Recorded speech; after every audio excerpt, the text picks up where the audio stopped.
Hi అండి. మీరు షిరిడీ వెళ్తే కనుక తప్పకుండా ఈ సాంబ్రాణి అగరత్తులను అయితే కొని తెచ్చుకోండి. వీటి ముందు మనకు షాప్లో దొరికే రెడీమేడ్ సాంబ్రాణి కుందులు ఎందుకు పనిచేయవండి. వీటిని ఒకటి వెలిగించుకుంటే చాలండి, నిప్పులపై సాంబ్రాణి పొడి చల్లి ధూపం వేసినట్లుగా మనకు ఆ రోజంతా కూడా ఇల్లు మంచి సువాసనలతో నిండిపోతుందండి. ఇంటికి వచ్చిన వారు ఎవరైనా సరే ఇప్పుడే సాంబ్రాణి పొగ వేసావా అని మనం చెప్పకుండా అని అడుగుతారు. అంత పరిమళంగా అనిపిస్తుందండి. మనకి బాబాగారి దర్శనం అయిపోయి బయటకు వచ్చిన తర్వాత బాబాగారి చిత్రపటాలకు సంబంధించిన ఒక ఆర్ట్ గ్యాలరీ మ్యూజియం అయితే అక్కడ ఉంటుందండి.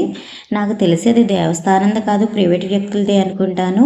మేము షిరిడి వెళ్ళినప్పుడు సరదాగా చూద్దామని దానిలోనికి వెళితే బాబాగారి చిత్రపటాలతో పాటు కంటే కొన్ని రకాల పూజా సామాగ్రి కూడా లభించాయి. మేము చూద్దామన్నట్టుగా ఈ సాంబ్రాణి అగరత్తులు అయితే తెచ్చుకున్నామండి.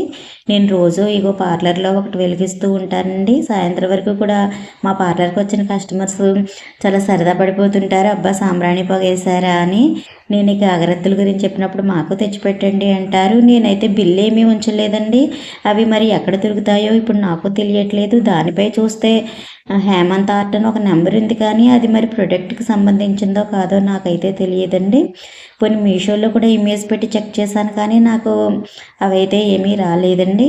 మీరు వెళితే కనుక తప్పకుండా కొని తెచ్చుకోండి. ధర కూడా 150 రూపాయలు మాత్రమే అండి. 100 స్టిక్స్ వరకు ఉంటాయి.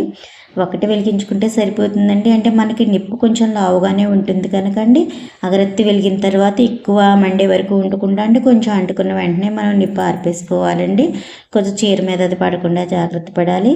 అలాగే ఆ యాష్ పడడానికి కూడా క్రింద ఏదైనా పెట్టుకుంటే మంచిది. నేను చూడండి ఐబ్రోస్ అయిపోయింది, ఆర్పకండినే జాగ్రత్తల స్టాండ్లో ఆడేస్తున్నాను.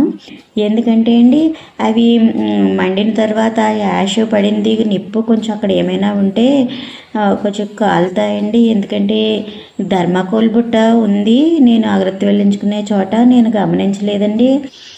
అగరత్తి మండిన బూడిద పడి దానికి ఆ బుట్ట మూత మీద కన్నాలు అయితే పడ్డాయండి. అందువల్ల మీరు కొంచెం పెద్ద ప్లేట్ లాంటిది ఏదైనా పెట్టుకోవాలి. అలాగే నిప్పు దగ్గర మాత్రం అండి కొంచెం వెలిగిన వెంటనే బాగా మండే వరకు ఉండకుండా కొంచెం వెలిగిన వెంటనే ఇలా అనేసుకుని పెట్టుకుంటే సరిపోతుందండి. ఒకవేళ మీకు ఎక్కడ తిరుగుతాయో తెలిస్తే కనుక నాకు కూడా తప్పకుండా కామెంట్ చేయండి. ఎందుకంటే నాకు ఇంకా అయిపోతున్నాయి అనేసరికి నాకు బెంగ వచ్చింది. వాటిని ఎలా అయినా ఎక్కడైనా కొనుక్కోవాలని ప్రయత్నిస్తున్నాను. చెప్పండి ప్లీజ్. థ్యాంక్